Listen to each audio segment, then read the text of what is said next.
देखिए, थाना knowledge park में 18/1/2025 को एक एक्सीडेंट का मुकदमा पंजीकृत हुआ था, जिसमें जो मृतका थी उनका नाम काजल था और एक्सीडेंट में मुकदमा परिजनों द्वारा तहरीर दी गई थी, उसमें लिखा गया था।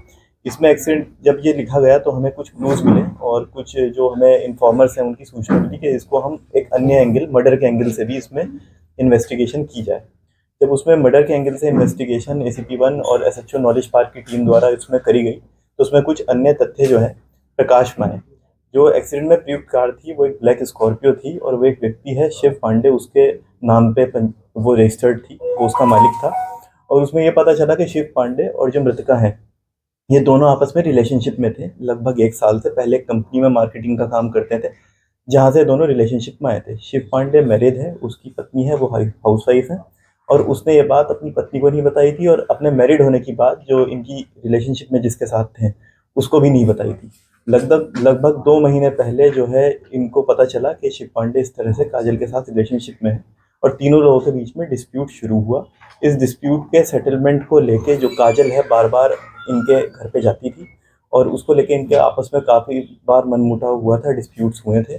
और उसमें एक सेटलमेंट की बात चल रही थी जिसमें काजल ने कहा था कि कुछ प्रॉपर्टी या कुछ अन्य चीज़ वो है वो काजल को दी जाए।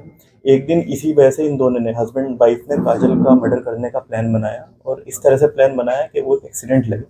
उन्होंने जब ये एक्सीडेंट हुआ 18 तारीख को, तो काजल को बुलाया तुगलपुर के आगे सर्विस लेन पे, जहाँ पे उससे वेट करने के लिए कहा।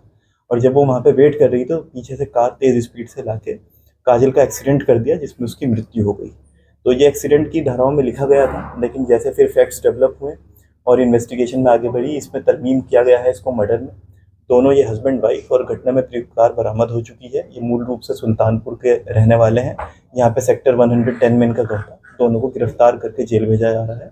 अग्रिम विधिक कार्रवाई इसमें प्रचलित है। घटना से महिला भी गाड़ी के अंदर। हाँ, दोनों हस्बैंड वाइफ एक साथ ही एक कार में मौजूद। आरोपी वर्तमान में क्या करता है? ये मार्केटिंग का काम करता है। और इनके 1 साल पहले लगभग। हाँ, एक कंपनी में काम करते थे, वहाँ पे इनका परिचय हुआ था। ठीक। वेलकम।